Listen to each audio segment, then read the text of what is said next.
ইসলাম আসলে নারীকে কি চোখে দেখে সেই জিনিসটা একটু ভালোভাবে না দেখলে এই জিনিসটা ক্লিয়ার হবে না। এই কারণে আমি একটু বিস্তারিত গভীরে ঢোকার ঢোকার জন্য এই জিনিসটা বলছি। দেখেন, আহ সহিহ মুসলিমের হাদিস, হাদিস নাম্বার হচ্ছে 3512। এখানে বলা হচ্ছে রাসূলুল্লাহ সাল্লাল্লাহু আলাইহি সাল্লাম বলেছেন, দুনিয়া উপভোগের উপকরণ ভোগ্য পণ্য এবং দুনিয়ার উত্তম উপভোগ্য উপকরণ পুণ্যবতী নারী। পরে বলা হয়েছে নারী সমস্ত দুর্দশার কারণ, হাদিস নাম্বার বুখারীর হাদিস নাম্বার হচ্ছে 3330, তাওহীদ তাওহীদ প্রকাশনী। নারী হচ্ছে বাঁকা, সহিহ মুসলিম ইসলামিক ফাউন্ডেশন 3513 নম্বর হাদিস। তারপরে হচ্ছে নারী হচ্ছে শস্য ক্ষেত্র, এটা তো সরাসরি কোরআনেরই আয়াত, সূরা বাকারার 223 নম্বর আয়াত। নারী হচ্ছে অমঙ্গল, আহ নারী স্ত্রী, তিন জিনিসের ভিতরে অমঙ্গল আছে, স্ত্রীলোক, গৃহ এবং পশু। এটা হচ্ছে সহিহ মুসলিমের হাদিস, মুসলিমে আছে, এটা অনেক অনেক জায়গাতেই আছে, আপনারা এই রেফারেন্স দেখে নেন। সহিহ মুসলিমে আছে 5613, মানে 5613 নম্বর হাদিস। নারী হচ্ছে বিপর্যয়কর, সুনান ইবনে মাজাতে আছে, হাদিস নাম্বার হচ্ছে 3998। নারী, গাধা এবং কালো কুকুরকে একই রকম বলা হয়েছে।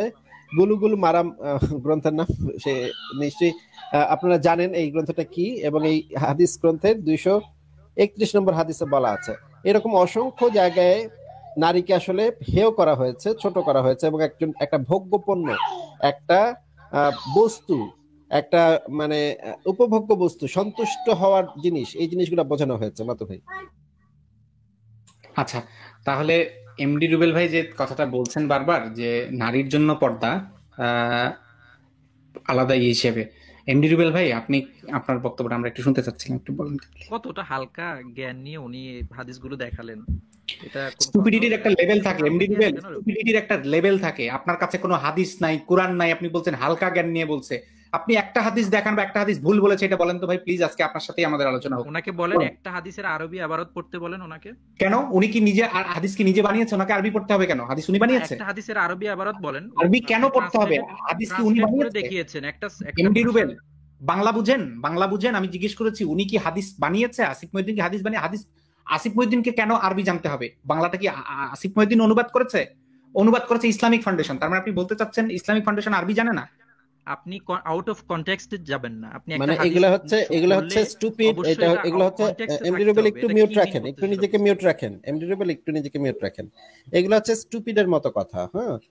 ইসলামিক ফাউন্ডেশন, তারপরে তাওহিদ পাবলিকেশনস, এই প্রকাশনী সংস্থাগুলা বাংলাদেশের বাংলাদেশের সবচেয়ে শ্রেষ্ঠ আরবি ভাষাবিদ যারা হচ্ছেন গিয়ে সরাসরি সৌদি আরবে, সরাসরি মদিনা বিশ্ববিদ্যালয়, সরাসরি মিশরের আল আজহার বিশ্ববিদ্যালয়, বিভিন্ন বিশ্ববিদ্যালয়ে আরবি ভাষার উপরে 30-40 বছর ধরে পড়ালেখা করেছেন, গবেষণা করেছেন, শিক্ষকতা করেছেন, তাদেরকে দিয়ে এই হাদিসগুলোর অনুবাদ করেন। এবং আমি অনেক হাদিস মানে অনুবাদকের সাথে ব্যক্তিগতভাবে পরিচিত ছিলাম এক সময়, যে তারা কতখানি পণ্ডিত ব্যক্তি এক একজন আরবি ভাষার উপরে তাদের পাণ্ডিত্য অসাধারণ, যারা হাদিস গ্রন্থগুলাকে অনুবাদ করেন। আপনার যদি মনে হয় যে তারা আরবি থেকে বাংলায় অনুবাদ করতে পারে না, বা আরবি থেকে বাংলায় অনুবাদ করতে গিয়ে ভুল করে, আপনি তাদের থেকে বেশি আরবি বোঝেন, বা আপনি বাংলায় অনুবাদ করতে গিয়ে তাদের থেকে বেশি দক্ষতা দেখাতে পারবেন, তাহলে আপনি একটা উজবুকের স্বর্গে বসবাস করছেন। নিতান্তই আপনাকে উজবুক ছাড়া আর কিছু বলা যাচ্ছে না ভাই, দুঃখিত যে আপনাকে উজবুক ছাড়া কিছু বলা যাচ্ছে না। কেন বলছি? কারণ হচ্ছে যে তাহলে আপনি এক কাজ করেন, ইসলামিক ফাউন্ডেশনে একটা চিঠি লেখেন যে আপনারা যেই অনুবাদগুলো করেছেন সেগুলা গাঁজাখুরি কথাবার্তা, কিছুই হয় না এই অনুবাদ, আমি এর থেকে ভালো অনুবাদ পারি, আমারে দেন, আমি আপনাদেরকে অনুবাদ করে দিব, এর চেয়ে ভালো অনুবাদ করে দিব। এরপরে আপনি আপনার যে আরবি ভাষার উপরে যে আপনার দক্ষতা আছে সেটার প্রমাণ তাদেরকে দেখান, যে আপনার এই সার্টিফিকেট গুলো আছে আরবি ভাষার উপরে। তারা যদি আপনাকে যোগ্য মনে করে, আমি নিশ্চিত তারা আপনাকে পাত্তাও দিবেন। আপনি এইরকম কোনো চিঠি লিখলে তারা কখনো উত্তরও দিবেন আপনার মতো মানে হেভি চেবি লোকজন তারা আসলে গোড়াতেও কখনো ধরবে না। তো তারা যদি আপনাকে উত্তর দেয়ও, তখন ইসলামিক ফাউন্ডেশন থেকে একটা অনুবাদ গ্রন্থ বের করে আমাদের সামনে নিয়ে আসেন, যে আমার কাছে এই বইটা আছে, এই বইটা হচ্ছে রেফারেন্স। আপনার মুখের কথায় তো কিছু হবে না, তাই না? আপনি যদি মুখের কথায় বলেন আমি ইসলামিক ফাউন্ডেশনের থেকে বেশি আরবি বুঝি, ইসলামিক ফাউন্ডেশনের অমুক অনুবাদকের থেকে আমি বেশি আরবি জানি, আমার অনুবাদটাই সঠিক, তাদের অনুবাদ ভুল, আপনার মুখের কথাতে তো কিছু প্রমাণ হবে না। আপনি তাহলে বইটা প্রকাশ করে ইসলামিক ফাউন্ডেশনের এইসব থেকে বইটা প্রকাশ করে বইটা নিয়ে আসেন, বইটা এনে আমাদেরকে দেখান যে আপনার অনুবাদ এইটা, তখন আমরা বুঝবো যে না আপনি একটা কাজ করতে পেরেছেন। কিন্তু আপনার এই সমস্ত তো মুখের কথা, এই সমস্ত উজবুকের কথা, ঠিক আছে? ভাই কি কি বলবো বলেন, মানে মুমিন ভাই আপনি তো আপনাকে আমি বললাম এই হাদিসগুলোর মধ্যে একটা হাদিস ভুল দেখান, সেটা অনুবাদে ভুল এটা নাকি এটা হাদিস আমার কাছে বর্ণনায় ভুল। মানে ইন্টারেস্টিং লাগছে যে আপনারা কত সহজে মানুষকে বোকা বানানোর চেষ্টা করতেছেন। আসিফ ভাই কতগুলো শব্দ ব্যবহার করছেন আপনি, যে শব্দগুলো আসলে একটা ভালো ভদ্র মানুষের সাথে যায় না। আপনি আমার কথা আমি জানি না আপনি শুনছেন কিনা শুরু ভাই থেকে, আমরা অনেক একটা অভদ্র, খারাপ শব্দ রুবেল ভাই ব্যবহার ভাই করলে আমরা অনেক অভদ্র, আমরা অনেক খারাপ। এখন আপনি প্রমাণ করেন, গ্রন্থ থেকে প্রমাণ করেন, ইসলামিক ফাউন্ডেশনের গ্রন্থ থেকে প্রমাণ করেন এই হাদিসগুলা ভুল। আপনার কথা না, কোন বই থেকে প্রমাণ করেন রেফারেন্স দিয়ে যে এই জিনিসগুলা ভুল। আপনার মুখের কথা তো গ্রহণযোগ্য না, তাই না? না পারেন, কিন্তু ব্যক্তিগতভাবে আপনি যে বলতেছেন মূর্খের মতো কথা, আপনি আপনার মুখের কথা ছাড়া, আপনার মুখের কথা ছাড়া কোন রেফারেন্স দিয়ে প্রমাণ করেন যে এই হাদিসগুলাতে অনুবাদ ভুল করা হয়েছে। আপনার মুখের কথা ছাড়া আর কোনো রেফারেন্স কি আপনার আছে? আমি তখন আপনি যদি মুখের কথা দিয়ে এটা প্রমাণ করতে চান, তখন আমিও আমার মুখের কথা দিয়ে বলে দিব আপনার কথা ভুল। তাহলে আপনার মুখের কথা আমার মুখের কথা কাটাকাটি হয়ে গেল, ঠিক আছে? আপনি যে কিন্তু আমি হাদিসগুলো বই থেকে রেফারেন্স দেখাচ্ছি, আপনি বই থেকে রেফারেন্স দেখান যে এই হাদিসটা ভুল, দেখান। আপনি যে হাদিসগুলো রেফারেন্স দিয়ে বলতেছেন, যেখানে নারীদেরকে সম্মানিত করা হয়েছে সেখানে আপনি বলতেছেন যে নারীদেরকে অবহেলা করা হয়েছে। মানে আসিফ ভাই আচ্ছা, আরেকবার একটা আসলে স্ক্রিনশট দিবেন, নারীকে বোকা বানাবেন ভোগ্যপূর্ণ না, বলাটা মানুষকে বোকা নারীকে ভাই বানাবেন। সম্মানিত আরেকবার করা, তাই না? আসিফ ভাই আরেকবার একটা আর স্ক্রিনশট দিবেন, সবচেয়ে আমরা একটু একটু দেখি। ভদ্র হন, আচ্ছা জার্মানিতে থাকেন। আচ্ছা ঠিক আছে, আমরা তাহলে এই যে হাদিসগুলাতে কত নারীকে কতখানি সম্মান দেওয়া হয়েছে সেটা একটু দেখি ভাই। শুনি একটু, আমার আরেকটু কাছে শুনি। আরেকটু আরেকটু পড়ি, আমরা আরেকটু পড়ি, আচ্ছা এই আরেকটু আমি পড়ি। একটু এই যেতে যে হবে আমার যে কোনো একটা হাদিস র্যান্ডমলি একটা বের করেন না, র্যান্ডমলি ভাই একদম বের করছি, আপনারা ভাই আলোচনা র্যান্ডমলি করেন, বের করছি। একটু পড়েন, আলোচনা করেন। আমাদেরকে এই বলেন বাদল ভাই এটা। পড়েন। আপনারা আলোচনা রুবেল ভাই করেন, আপনি আমি নিজেই যেতে হবে, পড়েন। আমার ক্লাস আছে। ঠিক রুবেল আছে, এটা একটু পড়েন, পরে ক্লাস আছে এখন, এখন চলে যেতে হচ্ছে আপনার। চলে যাচ্ছে হচ্ছে আপনি, সরি নেক্সট টাইম ইনশাআল্লাহ এখন কথা তো হবে। ক্লাস হ্যাঁ থাকবেই ভাই, এখন এখন তো ক্লাস ক্লাস থাকবে, থাকবেই ভাই, আপনার আচ্ছা, ক্লাস আপনার থাকবে। I have a question. Toilet পাবে, এখন টয়লেট নেটওয়ার্ক যাবে, কত কিছু হবে এখন, মানে এখন পেট খারাপ হবে, পেটের ভিতরে গড়গড় শব্দ করবে, কত কিছু হবে। সত্যি কথা বলছেন, একদম খাঁটি কথা বলছেন। এখন তো টয়লেট পাবে, তারপরে মাতু ভাই উনি আসেন বোধহয় ব্যাকস্টেজে, আবার একটু নেন ভাই। দেখি তো। হ্যাঁ ভাই আপনি আপনি ভাই এখন আমাদের পেটে পেটে গড়গড় করতেছে নাকি ভাই? আপনি একটু এই হাদিসটা আমাদেরকে পড়ে শোনান, পড়ে। মানব সম্পদ ভাই আপনার কাছে অন্য কোনো শব্দ শুনবো না, সত্যি বলছি আপনার কাছে আমরা শুধু রেফারেন্স নিয়ে কথা বলবো। আমরা অনেক খারাপ, এটা আমরা স্বীকারই করে নিয়েছি। আপনি এই ভিডিওটা কেটে চাহে বাংলাদেশে বা দেশের বাইরে আন্তর্জাতিক মিশনগুলোতে বাংলাদেশের রাষ্ট্রদূতগুলোকে পাঠিয়ে দিন, যে এই দেখুন এরা কত খারাপ, নবী মোহাম্মদ সম্পর্কে, ইসলাম সম্পর্কে কত খারাপ কথা বলে, আমাকে ব্যক্তিগত আক্রমণ করেছে বলে আপনি কানতে কানতে ভাসিয়ে দিন, আমাদের কিছু যায় আসে না। কিন্তু আমরা আপনার সাথে শুধু রেফারেন্স নিয়ে কথা বলতে ইন্টারেস্টেড। এই যে র্যান্ডমলি একটা হাদিস বের করা হয়েছে, এই হাদিসটা পড়ে আপনি আমাদেরকে শোনাবেন এবং এখানে কিভাবে নারীকে সম্মানিত করা হলো আপনি আমাদেরকে একটু বোঝাবেন। বোঝান ভাই, হাদিসটা পড়েন একটু আমাদেরকে, পড়ে শোনান। আপনি এই প্রলাপটা করবেন না। ভাই আসিফ ভাই ইনি হাদিস বলবেন না, ইনি এগুলাই বলবে। এখন কি করবেন, শুনবেন এগুলা? ইচ্ছা আছে শোনার? ভাই এরা তো মজা দেয়, এদের কথাবার্তাই তো মজা, এদের কথাবার্তাই তো ফান, আমাদের মানে মূল মজাই তো এরা। আচ্ছা ঠিক আছে, বলেন এমডি রুবেল ভাই কি বলছিলেন, বলেন শোনান না, এই হাদিস। সমস্যা নেই। আসলে এই আমি মুমিন একটা মাত্রই যে ধারণা গরু ছিল গাধা হতে আপনাদের, হবে, এমডি রুবেল, মুমিন মাত্রই যে গরু গাধা হতে হবে এমন তো কোনো নিয়ম নেই ভাই। মাথাটা একটু খাটান, কি বলেন না বলেন, নিজে এগুলো শোনেন, নিজে শুনে নিজে লজ্জা লাগে না এই সমস্ত মানে কথা যে আপনি বলেন এসে, এগুলা কি আপনার ভাই লজ্জা লাগে না? আপনি যে শব্দ চালান, আপনি আসলে আমি জানি না আপনি কিভাবে জার্মানিতে থেকেও ভাই জার্মানিতে এত অভদ্র। ভাই জার্মানিতে মুসলিমরা বেশি ভাই, মোট জনসংখ্যার প্রায় 4/1 কিছুদিন পরে 3/1 পেয়ে যাবে। আমি নিজেও বিড়ালের মতো বেশি বেশি সন্তান জন্ম দিয়ে দিয়ে মুসলিমরা সংখ্যাগরিষ্ঠ হচ্ছে জার্মানিতে। আপনি কি বলতে চাচ্ছেন জার্মানিতে, আপনি কি বলতে চাচ্ছেন জার্মানিতে থাকতে গেলে কোয়ালিটি মানে মানে মানে আপনি কি বলতে চাচ্ছেন? আমি আসলে বুঝিনি জার্মানির কথা কি বলতে চাচ্ছেন। না মানে এই যে অভদ্র আচরণ আর কি, এগুলো তো আসলে খুব ন্যারো মাইন্ড। আমরা তো অভদ্র বলেই দিছি আপনাকে, আপনি প্রমাণ করেন এই হাদিসটা যে ভুল সেটা প্রমাণ করেন। আমরা অনেক অভদ্র। ভালো থাকেন সবাই। এখন পেট ব্যথা শুরু হয়েছে নাকি? পেটে না না গুড়গুড় করে? পেট ব্যথা না, আপনাদের ওই লেভেলেই নাই। এখন পেট ব্যথা, পেটে গুড়গুড় করা শুরু করছে না? আসিফ সাহেব ক্লাস আছে বুঝছেন? হ্যালো আসিফ ভাই, এখন ক্লাস আছে, এখন ক্লাস একটু পরে ক্লাস ধরবেন। জার্মানিতে এখন বাজে 9:49। ওনার এখন ল্যাঙ্গুয়েজ ক্লাস আছে আসিফ সাহেব, আমি অনলাইনে ক্লাস করি। ওনার এখন ক্লাস আছে। ও বাবা, হ্যালো, ক্লাস আছে এখন। হ্যালো আসিফ ভাই, একজন টিচার, ল্যাঙ্গুয়েজ ক্লাস ক্লাস করে, করছে ভালো না। থাকেন। এখন লুঙ্গি খুলে গেলে ক্লাস তো থাকবেই ভাই, লুঙ্গি খুলে গেছে মানে উদাম হয়ে গেছে সব, এখন তো ক্লাস চলে শুরু গেছে হবেই। হ্যালো চলে গেছে। হ্যালো আরেকটা আসিফ মুভি ভাই, আছে ভাই, আমরা এই মুভিটা নিতে উনি পারি তো একটু। চ্যানেল বের করে দেন। সাগর ভাই, সাগর ভাই আরেকটা মুভি আছে, আমরা হ্যাঁ একটু বলছি, তার থেকে একটু বিনোদন নেই। আরেকজন উনি তো এখন তেনাই পাচাবেন, উনি এখন এক্স্যাক্টলি, তেনাই পাচাবেন, ওনাকে বের করে দেন।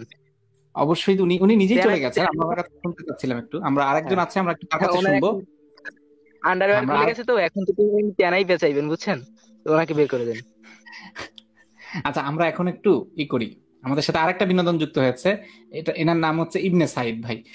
ইবনে সাইদ, আপনি একটু আমাদেরকে বলেন যে এই যে হাদিসটা স্ক্রিনে দেখা যাচ্ছে, এই হাদিসে কোন জায়গায় এখানে কিভাবে সম্মানিত করা হয়েছে, এটা একটু আমাদেরকে একটু বলেন কাইন্ডলি।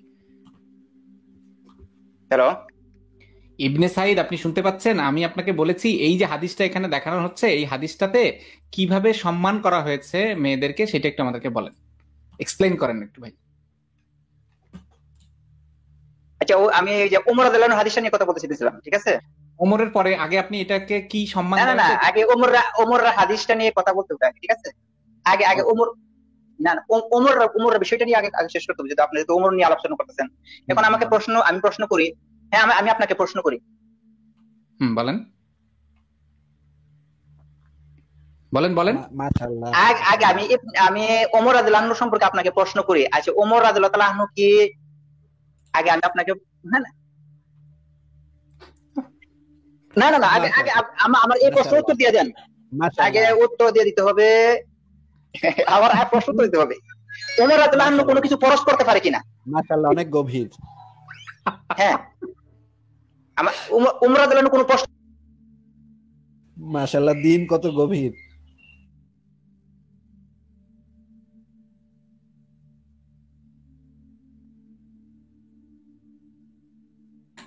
কি ইবনে সাইদ ভাই চুপ হয়ে গেলেন কেন? বলেন বলেন, শুনি একটু। গভীর দিনের অধিকারী ইবনে সাইদ সাহেব, বলেন ইবনে সাইদ সাহেব। হ্যালো, না দিন অনেক গভীরে প্রবেশ করে ফেলেছে, দিনকে খুঁটিয়ে খুঁটিয়ে বের করতে গেছেন উনি আর কি, সমস্যা নাই। আচ্ছা, আমরা তাহলে তো আর অপেক্ষা করতে পারছি না ওনার জন্য, উনি অনেকক্ষণ আমরা অপেক্ষা করলাম ওনার জন্য, দিন দেখার জন্য।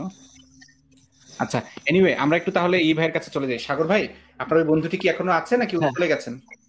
হ্যাঁ, পাশে আছে, এখন আছে, ঘুমিয়ে আমরা পড়ে মাঝে মাঝে, আবার জাগাই। বলছিলাম উনি আসিফ ভাই, এনারা ওই আমাদের সাথে এখন যিনি কথা বলছেন, ইনি ক্লাস 10-এ পড়েন, ওনার বন্ধুটাও হয়তো আশেপাশে কোনো এক ক্লাসে পড়েন, এবং ওনারা খুবই হ্যাঁ ভদ্রভাবেই কথা বলেন। আমরা আসিফ ওনাদের ভাই, সাথে আপনার উপর শান্তি বর্ষিত হোক, ঠিক আছে? হ্যাঁ ভাই, আপনার উপরেও শান্তি বর্ষিত হোক। আচ্ছা, তো ওনার সাথে কথা হচ্ছিল এই নিয়ে যে মেয়েদেরকে যে এই যে ঢাকা হয়, মেয়েরা যে পর্দা করে, এতে সমস্যাটা কোথায়? তো হ্যাঁ আপনি সমস্যা। নিশ্চয়ই, আচ্ছা একটু আপনার বন্ধুটার হাতে যদি ফোনটা দিতেন, আমরা একটু আপনার বন্ধুটার সাথে একটু কথা বলতাম এই বিষয়টা নিয়ে, যে আপনি কি জানতেন এটা, যে মেয়েদের বেলায় সব মেয়েদের পর্দা করতে হয় না, শুধুমাত্র সম্ভ্রান্ত মেয়েদের পর্দা করতে হয়, এটা কি উনি জানতেন? জি ভাইয়া, শুনছি। শুনছেন? আচ্ছা, এখন তো জানলেন, তাহলে এখন তো বুঝলেন যে মেয়েদের বলতে সব মেয়েদের পর্দা করতে হয় না, যেই মেয়েগুলা নিজেদের মা বোন কন্যা স্ত্রী, শুধু তাদেরকে পর্দা করতে হয়, যেগুলা দাসী, যাদের সাথে ধর্ষণ করার বৈধতা দিয়েছে ইসলাম, তাদের বেলায় পর্দা টর্দার কোনো বিধান নাই। মানে এইটা আসলে কোনো, এই যে আপনি যে যুক্তিগুলোই দেখান না কেন, সেই যুক্তিগুলো আপনার নিজেরই বিপক্ষে যাবে। আপনি যদি ধরেন বলেন যে মেয়েদের শারীরিক গঠন আলাদা, তখন আমরা দেখিয়ে বলবো দাসী কি শারীরিক গঠন আলাদা? তখন আপনি যদি আবার অন্য আরেকটা কথা বলেন যে মেয়েদের থেকে ছেলেদের কামনা কমানোর জন্য এটা করা হয়েছে, তখন আমরা বলবো দাসীদের থেকে তার মানে কামনা কমানোর জন্য কিছু করার দরকার নাই। মানে আপনারা যাই বলবেন, যেহেতু নারীদের মধ্যে দুইটা ভাগ করা হয়েছে, সেই যুক্তিটা আপনার দুই ভাগে ভাগ হয়ে যাবে। এই জন্য আমরা তার চেয়ে বুঝতে বরং, পারছি। হ্যাঁ তার চেয়ে বরং আমরা ভালো হয় আমরা এই আলোচনায় যাই যে আপনি কি এটা বুঝতে পারছেন ভাই, যে একটা ভিকটিম মানে যার উপর অত্যাচার হচ্ছে, তাকে ঢাকতে না বলে যেই বেটা হচ্ছে পারপেট্রেটর মানে যে হচ্ছে অপরাধী, সেই বেটাকে তার চোখ ঢাকার কথা, তার ইমানদণ্ড ঢাকার কথা, তার হচ্ছে তাকে আর কি ইয়ে করার কথাটা বলাটা যৌক্তিক বেশি হয়। এটা আপনি কি বুঝতে পারছেন জিনিসটা? না ভাইয়া, বুঝলাম না, একটু ভালোভাবে বলেন। বোঝেন নাই? আচ্ছা আচ্ছা, বোধহয় সাবরিনা আপু কি কিছু বলতে চাচ্ছিলেন ওনাকে, নাকি না আমি ভুল হ্যাঁ শুনলাম? হ্যাঁ, আমি আমার একটা কোশ্চেন ছিল ওর জন্য। আসলে কোশ্চেনটা ছিল ওই যে আগে যে ছিল তার জন্য, তো সে তো মানে চলে গেল। তো আমার না, কোশ্চেন আমি হচ্ছে, যাইনি। না না, আরেকজন ছিল যে রুবেল নামে। সো কোশ্চেনটা হচ্ছে যে এই যে আমরা যে কয়েকদিন আগে যে ধর্ষণের নিউজ গুলো দেখলাম, আম, এরা তো নিশ্চয়ই মানে মানে কাপড় ছাড়া চলাফেরা করতো না, মানে উল্টাপাল্টা কাপড় চোপড় পরে চলাফেরা করতো না। উনি তো একজনের ওয়াইফ ছিল, তাই না? এবং অনেক যে রেপের কেস হয় বাংলাদেশে অথবা অনেক জায়গায়, যে ওরা তো সবসময় কাপড় চোপড় উল্টাপাল্টা পরে না। তো কাপড় চোপড়ে যদি মানে সবকিছুর সমস্যার সমাধান হয়, তাহলে রেপ কেন হয়? তাহলে এই সমস্যাগুলো কেন মানে বারবার হচ্ছে? কারণ গ্রামে যারা থাকে, গ্রামের মহিলারা যারা, অথবা বাংলাদেশেও তো আমার আমার মনে হয় যে সব মেয়েরা তো উল্টাপাল্টা চলাফেরা করে না, কিন্তু তারা তো সবসময় ভিকটিম হচ্ছে। তো কাপড় চোপড়ে যদি সবকিছুর মানে সলিউশন হতো, যে সবসময় ঢেকে রাখলেই আর কোনো সমস্যা নাই, কোনো রেপ নাই, কোনো কোনো মানে ছেলেরা তাকায় না, ছেলেরা বাজে কমেন্ট করে না, এরা খুব ফ্রি ভাবে মানে চলাফেরা করতে পারে সবকিছু ঢেকে। কিন্তু সেটা তো হচ্ছে না, সেটা কিন্তু আমরা দেখি না সমাজে, তাই না?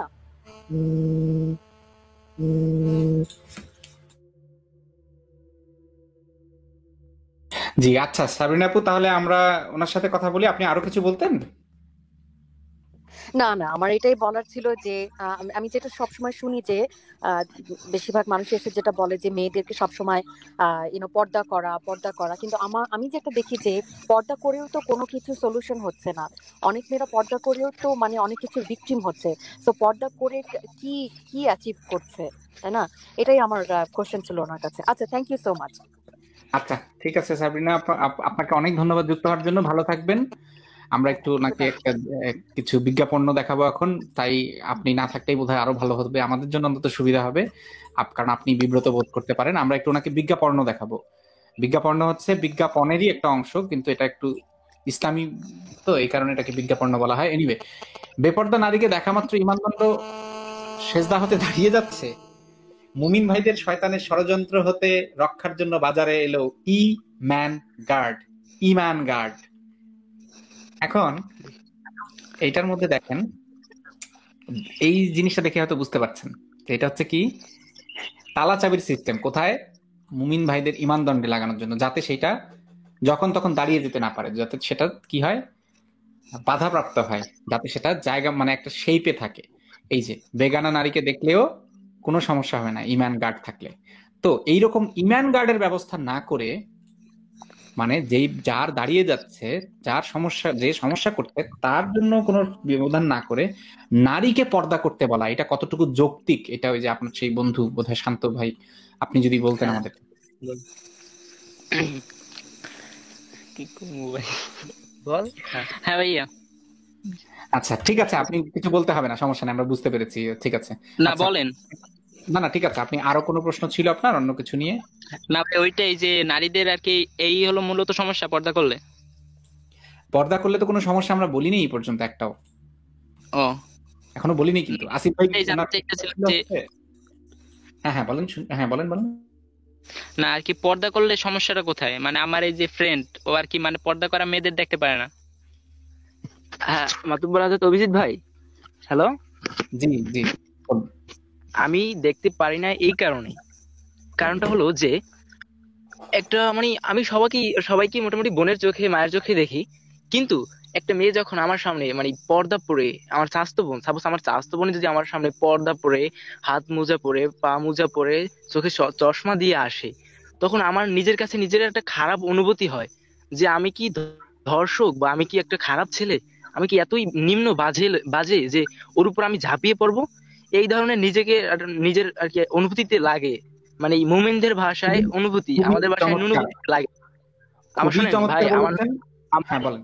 আমার অনুভূতিতে লাগে যে আমি কি একটা ধর্ষক, বা আমি কি তার উপর ঝাঁপিয়ে পড়বো।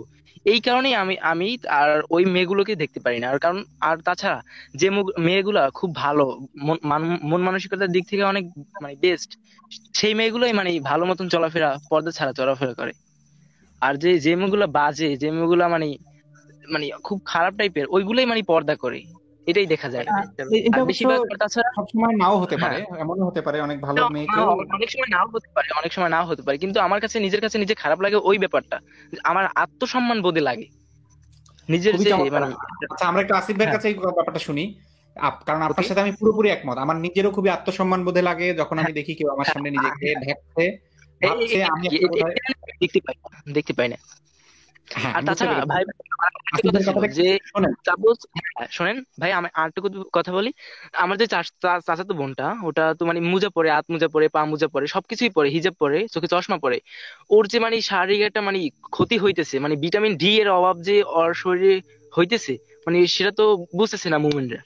সারাদিন পেরেছে, মানে সেটা তো আর ও বুঝতেছে না। এক্স্যাক্টলি আমরা একটু আসিফ ভাইয়ের কাছে শুনি একটু আমরা এই এই কথাটা। কারণে কিন্তু, এই কারণে ইউরোপ কান্ট্রিতে ভিটামিন ডি এর জন্য সানবার্থ মানে নামে একটা জিনিস আছে, ওটা করা হয়, মানে ইতে যায়, সমুদ্র পাড়ে যায়। আচ্ছা, আসিফ ভাইয়ের কথাটা শুনি। না না ভাই, আপনি তো খুবই চমৎকার কথা বলছেন। আপনার কথা শুনেই তো আমার খুবই ভালো লাগতেছে যে এটা খুবই দারুণ একটা কথা বলেছেন যে আত্মসম্মানে লাগে। আমারও ভাই অবশ্যই আত্মসম্মানে লাগে।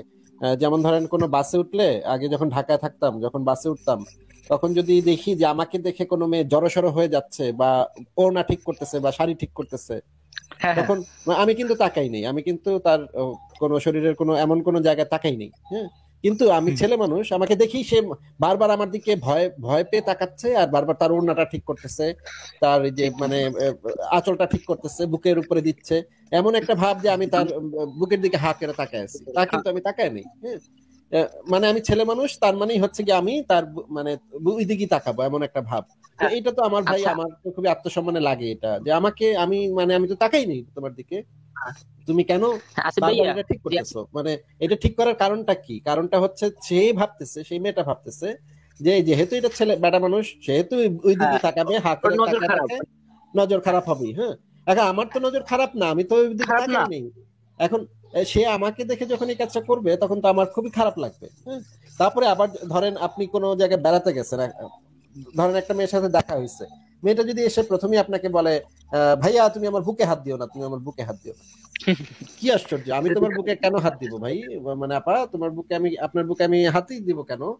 সে যদি শুরু থেকে এসে এই এই মানে সে নিজেকে রক্ষার চেষ্টা করে শুরুতে আসিফ এসে। ভাই, আপনার আগের কথাটা কিন্তু ঠিক এরকমের, যে মানে আমাকে দেখলেই উনি পর্দা করে, মানে খুব আড়াল টাড়াল করে, মানে ওনা টোনা একদম শরীর করে রাখে, আড়াল করে রাখে। একদম সেম এই কথাটাও এরকমের, যে ওই যে একটা উদাহরণ দিয়ে বলে না যে বুকে হাত দেওয়ার কথা, ওই কথাটাও কিন্তু একদম সেম ওই ক্যাটাগরি। আচ্ছা, হ্যাঁ হ্যাঁ, আমি আসিফ ভাই, আমি সেটা বলতে চাচ্ছি, যারা হচ্ছে বোরখা পরে তাদেরকে আমার মনে হয়, দেখলেই মনে হয় তারা আমাকে বলতেছে ভাইয়া তুমি আমার বুকে হাত দিও না, মানে আমি বুকে তো হাত তোমার, দিও না, বা তুমি আমার দিকে তাকিও না। তুমি আমার দিকে তাকাও না, আমি একটা বস্তু, আমি একটা লোভনীয় হ্যাঁ, বস্তু, ভোগের বস্তু। আমি এই যে আমি একটা 3512 ভোগের নম্বর বস্তু। হাদিসটা 3512 হাদিসটা ছিল যে এই দুনিয়ার উত্তম উপভোগ্য পণ্য হচ্ছে পুণ্যবতী নারী, এইটা নাকি? ওইটা এইটার মতন আর কি। হ্যাঁ ভাই, আপনি তো খুবই ভালো বলতেছেন, আপনি বলেন, আমরা একটু শুনি আপনার কথা। না, আমার এখন আস্তিক বন্ধুর এটা মানে প্রশ্ন ছিল আপনার কাছে, তো বল প্লিজ। হ্যালো, না বল। না, আপনার কথা তো আমার খুবই ভালো লাগতেছে, আপনার যুক্তি তো আমার কাছে খুবই চমৎকার মনে হচ্ছে। আপনি ওনাদেরকে আপনিই বোঝান, আপনি আরো ভালো বুঝাতে পারবেন মনে হচ্ছে। ভাই, আসিফ ভাইয়া, হ্যালো। হ্যাঁ হ্যাঁ ভাই, বলেন। আচ্ছা, ওই আপনি যে বললেন মানে বাসের কথাটা, প্রথমে আমি একটা কথা বলি, মানে সাবধান থাকাটা কি মানে কোনো প্রবলেম বা মানে খারাপ নাকি সাবধানে থাকাটা? না না, সাবধানে থাকাটা তো খারাপ কেন হবে? কিন্তু আমি যখন কারোর উপরে চাপায় দিব কোনো জিনিস, জোর করে চাপায় দিব, তখন তো আর সাবধান হলো না, তখন তো তখন একটা। তো আর সাবধান না, হলো না ভাই, তখন তো তাকে ভয় আচ্ছা, দেখায়, চাপ সৃষ্টি করে। এখন ধরেন, ধরেন ধরেন আপনি শামীম ওসমানের এলাকায় থাকেন। হ্যাঁ, এখন শামীম ওসমান হচ্ছে সন্ত্রাসী, চাঁদাবাজ। এখন হ্যাঁ, আপনি সাবধান হওয়ার জন্য করলেন কি, মানে আপনার বাসায় তো আপনার বোন আছে, এখন তো যে কোনো দিন তুলে নিয়ে গিয়ে রেপ করে দিতে পারে। আর আপনি কি করলেন, মাটির নিচে একটা গর্ত করলেন, গর্ত করে মাটির নিচে আপনার বোনটাকে ঢুকায় রাখলেন। হ্যাঁ, এবং হ্যাঁ, তাকে স্কুলে যেতে দিলেন না, তাকে কলেজে যেতে দিলেন না, কারণ সাবধান সাবধান হইলেন, মানে ভালো তো, সাবধান হওয়া ভালো তো। আর মাটির নিচে যদি এভাবে ঢুকায় রাখেন, বা ধরেন আপনি আপনার বোনটাকে চুল টুল কাইটা দিলেন, একদম ন্যাড়া করে দিলেন, হ্যাঁ, গাল একদম গালে এসিড মেরা পোড়ায় দিলেন, হ্যাঁ, হুম। যেন দেখতে একেবারে বিচ্ছিরি হয়ে যায়, শামীম ওসমানের সন্ত্রাসী বাহিনী যেন তার দিকে তাকায় আর কিছু না হয়। হ্যাঁ, এখন এটাও তো কেউ সাবধানতা অবলম্বন হিসেবে এটাও তো কেউ করতে পারে, তাই না? কিন্তু এইটা ভাই, এই করবে যখন, সাবধানতা যদি কেউ করে তাহলে তো তাকে মানুষ বলা যাবে না। আমরাও সেটা বলতেছি ভাই, এটা মানুষ কেন বলা যাবে না, কারণ হচ্ছে ওই মেয়েটার অধিকার হরণ হচ্ছে, ওই মেয়েটার উপরে আপনি চাপাই দিচ্ছেন কোনো কিছু, না ঠিক আছে? না, আপনার ওইটা কথা যেরকম খারাপ, অনুযায়ী তো এটা কোনো একটু শুনে চাপানো নেন হলো ভাই, না। একটু শুনে নেন ভাই, একটু শুনে নেন। ওইটা কেন বলেন। খারাপ? ওইটা খারাপ কারণ হচ্ছে ওই মেয়েটা তো এই জিনিসটা চাচ্ছে না, বা ওই মেয়েটা তো এই জিনিসটা তার উপর চাপাই দিচ্ছেন, আপনি জোর করে চাপাই দিচ্ছেন। সেটা চুল ন্যাড়া করে দেয়াই হোক, মাথা ন্যাড়া করে দেয়াই হোক, বা বুকে অ্যাসিড মেরে তার চেহারাটা বিচ্ছিরি করে দেয়াই হোক, অথবা তাকে কালা বোরখার ভিতরে ঢুকানোই হোক, যেটাই হোক না কেন, সেই জিনিসটা তো আপনি তার অধিকার হরণ করে করতেছেন। ঠিক আছে? অধিকার হরণ না করে কি আমি করতেছেন? কি করতেছেন? অধিকার হরণ করে কোনটা করতেছেন? এই তিনটার ভিতরে কোনটা বেছে নিচ্ছেন আপনি, সেইটা এখানে মুখ্য না। মুখ্য হচ্ছে তার অধিকারটা আপনি হরণ করতেছেন একটা সাবধানতার দোহাই দিয়ে। কিন্তু তার তো আপনার মতোই অধিকার ভোগ করার কথা। আপনার যেরকম শার্ট পরার অধিকার আছে, সেও যদি চায় সেও শার্ট পরবে। আর যদি আপনার আর যদি তার বোরখা পড়তে হয়, তাহলে তো আপনারও বোরখা পড়তে হবে। এটা তো হ্যাঁ ভাই, সমান অবশ্যই ঠিক অধিকারের কথা প্রশ্ন। বলেছেন। যদি তার মানে আমাদের জন্য কিছু থাকে, তার জন্য ওইটাই থাকবে। তবুও একটু পার্থক্য থাকার কথা, কিন্তু তাকে যে একদম রানিং টয়লেট, ভাই রানিং টয়লেট নামে একটা শব্দ আছে, একটা গল্পের মতন আছে, এটা পড়েছেন আসিফ ভাই? আসিফ ভাই, মনে পড়ছে না, মনে একটু পড়ছে না ভাই। একটু 2 মিনিটের জন্য বলি। মানে একজন লোক বিদেশ থেকে এসেছে আর কি। তো তার পাশে একজন দুবাসী তো থাকেই অবশ্য, তার অ্যাসিস্ট্যান্ট বলে। তো মানে সে আসার পরে এরপরে দেখুন নামছে, তখন 3-4টা মেয়ে বোরকা পরে একদম ওই মোজা মোজা টুজা পরে একদম বোরকা পরে যাইতেছে। তখন ওই বেটা জিজ্ঞাসা যে আসলে এই মেয়েগুলো এগুলো কে, মানে এগুলো কি? তখন ওই বেটা একটু মানে ই করে বলছে, যে ঠাট্টা করে বলছে যে এগুলো হলো রানিং টয়লেট। রানিং টয়লেট বলতে মানে যে টয়লেট রাস্তা দিয়ে হাঁটতেছে, মানে দৌড়াইতেছে এরকমের, হাঁটতেছে এরকমের। তো তখন ওই বেটা ভাবছে যে আমাদের দেশ এত উন্নত, তো তার চেয়েও তো বাংলাদেশ প্রচুর উন্নত, এত উন্নত যা ভাবা যায় না। তো মানে ওই বেটা মানে তখন আবার তার একটু প্রকৃতি ডাকে সাড়া দেওয়া লাগবে, তো মানে মানে একটু প্রস্রাব আসছে বুঝছেন। তখন ওই মানে টয়লেটের ভিতরে যখন পর্দাটা মেলছে এরকমের, বোরকাটা যখন মেলছে, তখন দেখলে তখন তো তাকে থাপ্পড় মেরেছে। থাপ্পড় মেরে আসার পরে তাকে মানে সে আসছে তার অ্যাসিস্ট্যান্টের কাছে, যে যে তুমি বলো না রানিং টয়লেট, এখানের ভেতর তো একটা মেয়ে। তো মানে বলছে যে ভাই, যে স্যার এটা তো মানে ওটার ভিতর রানিং টয়লেটের ভিতর তো একজন বসে আছে, মানে একজন তো মানে কাজ সারতেছে, তো আপনি যখন যাবেন তখন তো মানে আপনাকে থাপ্পড় দেবি। মানে আসলে এই রানিং টয়লেট বুঝছেন, যে রানিং টয়লেট জিনিসটা কি, হ্যাঁ একটা ভাই, গল্পের মতন। সেটা বুঝতে পেরেছি। ব্যাপার হচ্ছে কি, আমাদের মানে সাবধানতার দোহাই দিয়ে সাবধানতার কথা বলে বলে সবসময় দেখা যায় কি কি মেয়েদেরকেই সেই কাফারাটা দিতে হ্যাঁ হয়। হ্যাঁ, বলে কি অবশ্যই। যে মানে সাবধান আর থাকো, দেখেন আর ভাই, আমি সাবধান আমি থাকো, প্রায় একটু বলে পনেরো নেই ভাই। দিনের মতন 15 দিনের মতন ইউটিউব চ্যানেলে ঘাটছি, প্রায় কমপক্ষে 200টার উপরে ধর্ষণ হয়েছে বাংলাদেশে শুধুমাত্র। দেখেন, তারপরে গৃহবধূ উনি তো মানে গৃহস্থলে ছিল, উনি তো ঘরের ভিতরে ছিল। তখন কেন তাকে 8 জন মিলে গণধর্ষণ করলো? আসলে এটা কি তখন সে মানে ঘরের ভিতরে পর্দা করছিল না?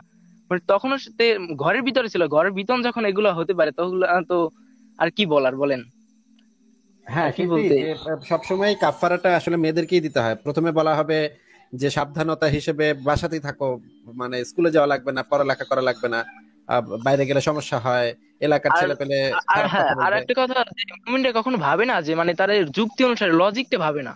তারা কখনোই লজিকটা ভাবে না, লজিকটা ভাবলে আর ইসলামে থাকতে পারে না, কখনো ধার্মিক হতে পারে না লজিকটা ভাবলে।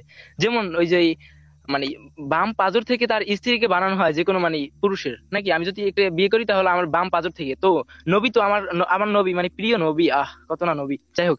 মানে সে নবীর মানে 13টা নবীর বিয়ে, অনেকগুলা বাম পাজর ছিল, হ্যাঁ, অনেকগুলা বাম আমি পাজর ছিল। আমি বলি সে মানে 13টা বিয়ে করছে, 13টা বিয়ে করার কোনো হাদিসে আসছে 13টা, কোনো হাদিসে আসছে 14টা। যাই হোক, 13-14টা বিয়ে করছে। কিন্তু তোর 13-14টা বিয়ে করার পরে তার তো মানে পাজরই থাকার কথা না, মানে তার তো থাকারই কথা না। তিনি যে দাঁড়িয়ে আছেন এখনো মেরুদণ্ড অবস্থায় ছিলেন, মানে এটা তো আর মানা যায় না। এ ব্যাপারে একটু আপনি কিছু বলবেন, যে হ্যাঁ তার ভাই, ছিল ভালো কিভাবে, বলেছেন, ভালোই বলেছেন। এরকমের আর কি। এগুলো ভাবলে আসলে আমি বুঝি না কিছু এখন আসলে। আমি জানি সঠিকটা, আমি বুঝি, আমি সঠিক আমি জানি, কিন্তু আমি বলতে পারতেছি না। আমি যখন আমি প্রায় 3 মাস ধরে আপনার ভিডিও দেখতেছি, মানে আমার এক টিচার আমাকে এগুলো শিখাইতেছে বর্তমানে, এখনো মানে এই ক্লাসই করতেছি। তো মানে এগুলো জানতেছি, বুঝতেছি। মানে অন্যকে যে যখনই মানে প্রেজেন্ট করতেছি, কিন্তু তখনই মানে বলে যে তুই নাস্তিকে গেছো, তুই মানে শেষ, তুই এতে কোনো কামাবি না, তুই হুর পাবি না, তুই ইয়া পাবি না, ও পাবি না, এই ধরনের কিছু। কিন্তু তারা মানে যুক্তিতে আসবে না, তারা কখনোই মানে আসবে না। যুক্তিতে। আচ্ছা এটাই অনেক খারাপ। আচ্ছা ভাই, আমরা একটু মানে আজকে তো অনেকক্ষণ কথা হলো আপনার সাথে। হ্যাঁ সত্যি বলতে আপনি যেহেতু নাম নিয়ে যুক্ত হয়েছেন, আমি আসলে সত্যি বলতে আপনার সাথে আর কথাটা বাড়াতে চাচ্ছি না, এবং আপনাকে আমি অনুরোধ করবো এর পর দিন থেকে বা এর পরে যদি কখনো আপনি কখনো কারোর সাথে যুক্ত হন বা কথা বলেনও, আপনি হ্যাঁ ছদ্মনাম ব্যবহার করবেন প্লিজ। কারণ ওকে হচ্ছে ওকে। এই আর জিনিসটা একটা মাথায় কথা, আরেকটা কথা, আপনার আসলে আপনারা কখন কখন লাইভে যুক্ত হন? ভাই এটা আপনি তো, আমাদের তো টাইম নির্দিষ্ট করা নেই। আপনি একটা কাজ করেন, আপনি আমাদের পেজ গুলোতে একটা ফলো আরে দিয়ে ভাই রাখেন, আপনার আপনাদের notification করে রাখেন। মানে আপনাদের মানে অল পেজ গুলো যতগুলো এই ধরনের পেজ আছে আমি ততগুলোই লাইক করা এবং করা আছে। আর আচ্ছা আচ্ছা, তাহলে আমার তো লাইভে আসলে আর- আপনি নোটিফিকেশন পেয়ে যাবেন। হ্যাঁ, আর একটা কথা ছিল যে মানে অনেকেই আমার কাছে বলে যে তোর কাছে কি এভিডেন্স আছে, কি প্রুফ আছে যে তুই মানে এই ধরনের মানে তোর কোনো আল্লাহ নাই অথবা কোনো সৃষ্টিকর্তা বা গড নাই, এই ধরনের কি এভিডেন্স আছে?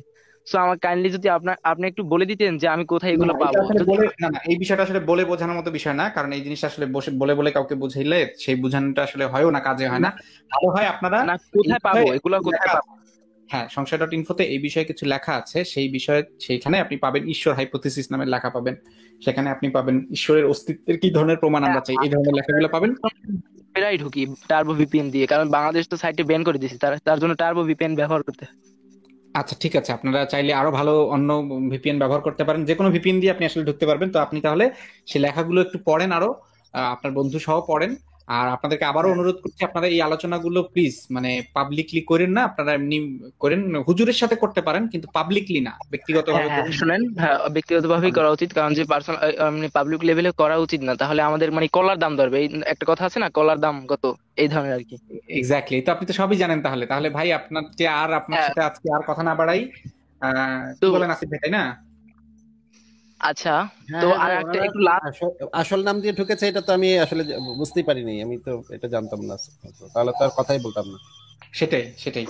তো ভাই আপনি শেষ কিছু বললে বলেন, আমরা আপনাকে বিদায় জানাবো আর কি। হ্যাঁ আপনি শেষ কিছু বললে বলেন। বলতে চাই, মানে আপনাদের কাছে এমন অবশ্য আমি আমি আর আগে একটু বেসিক জিনিস বলি, যে সাপোজ আমি একটা বই তৈরি করলাম বা আমি একটা বই লিখলাম নাকি, তাতে যদি আমি উপরে লিখে দিই যে এই বইটায় আমি নিজে মানে এই বইটা আমার আমি নিজেই তৈরি করেছি এবং এই বইটায় কোনো ভুল নেই, এই বইটায় কোনো ভুল নাই, তো ওই বইটায় যদি শুধুমাত্র একটা ভুল পাওয়া যায়, একটা, বেশি না, একটা ভুল পাওয়া যায়, তাহলে বইটাই তো পুরো মানে ক্যান্সেল হয়ে যায় নাকি? বইটাই পুরো বাদ, বইটা মিথ্যা। হ্যাঁ হ্যাঁ, ঠিক তোমার না? বলেছেন আপনি। তো আমাদের কোরআনে লেখা আছে যে জালিকাল কিতাবুল লা রাইবা ফি, এই ধরনের একটা আছে। দেন আরেকটা হুদাল লিল মুত্তাকিন, এতে কোনো means, সন্দেহ নাই। হুম। হ্যাঁ এই কোন সন্দেহ নাই বা ভুল নাই, এই ধরনের কিছু নাকি? অবশ্যই ভুল নাই। তো ওইটা যদি একটা ধরনের ভুল পায়, মানে একটা ধরনের একটাও যদি ভুল আমরা পাই, তাহলেই তো ওই বইটা মিথ্যা নাকি? নিঃসন্দেহে নিঃসন্দেহে। সন্দেহ।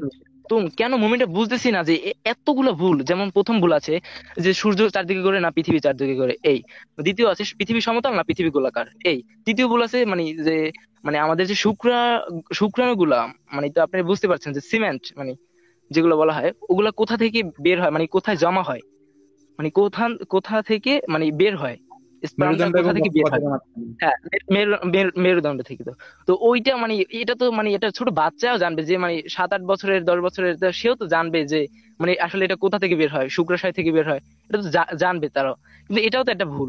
তো এইটা একটা ভুল, তো এটা তো প্রমাণিত যে তাহলে বইটাই পুরো ক্যান্সেল। তো বইটা ক্যান্সেল হলে তার আল্লাহটা মিথ্যা, তার আল্লাহটা মিথ্যা।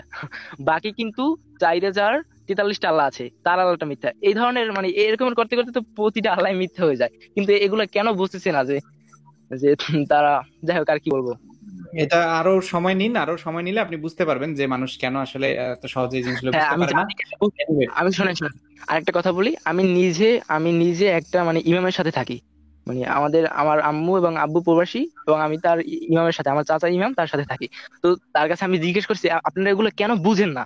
মানে সে মানে উল্লেখই করে দিচ্ছে যে মানে আমি আমার নাম এক্স, তুই এক্স, তুই যাই বলো না না বলো, মানে আমরা একটা কথা মানি না, যেটা হলো আমরা যুক্তি মানি না, আমরা হলো যুক্তি মানি না। তো এই কারণে তার সাথে আর কোনো আলোচনাই করি না আমি, যে তিনি আচ্ছা আচ্ছা, বলেই দিয়েছেন যে তিনি যুক্তি মানে না। বুঝতে পেরেছি আর বুঝতে তাছাড়া পেরেছি। হ্যাঁ, আপনি আপনি তাহলে সাবধানে থাকবেন, এবং আপনি হচ্ছে আপনার সাথে আবারও কথা হবে। আপনি যেদিন আরো আপনি মাঝখানে কিছুদিন সময় নিন, আরো কিছুদিন একটু আমি বিভিন্ন ধরনের আর্টিকেলগুলো পড়ুন। আমি কিছু প্রশ্ন কালেক্ট করব, আমি কিছু আস্তিকদের কাছে প্রশ্ন কালেক্ট করব যে ভাই আপনার কি মতামত বা এই ধরনের মন্তব্য, এই ধরনের কিছু কালেক্ট করে আপনাদের সামনে মানে ই করব, উপস্থাপন করব। আচ্ছা ঠিক আছে, আপনি তাহলে সে পর্যন্ত ভালো থাকবেন, এবং আপনি অবশ্যই ছদ্মনাম ব্যবহার করুন, এবং আপনি অবশ্যই মাঝখানে কিছুদিন ব্রেক নেন, কয়েক মাস আপনি হচ্ছেন একটু পড়াশোনা করেন আরো, হ্যাঁ, তারপরে আপনার সাথে হ্যাঁ, আবারও কথা হবে, সেটা ব্যাক করতে ক্লাস আপনার অনেক অনেক টেনে মাত্র শুভকামনা। ক্লাস 10 পড়ি, তো বয়স আমার তো অনেক কম, 16-17 বছর, তো আর হুম কি হুম, ঠিক তো আছে, এই বয়সে ভালো এগুলো না থাকবেন, তবে করাই আপনার এবং আপনার বন্ধু দুজনের জন্য শুভকামনা রইল। হ্যাঁ, অবশ্যই। আচ্ছা।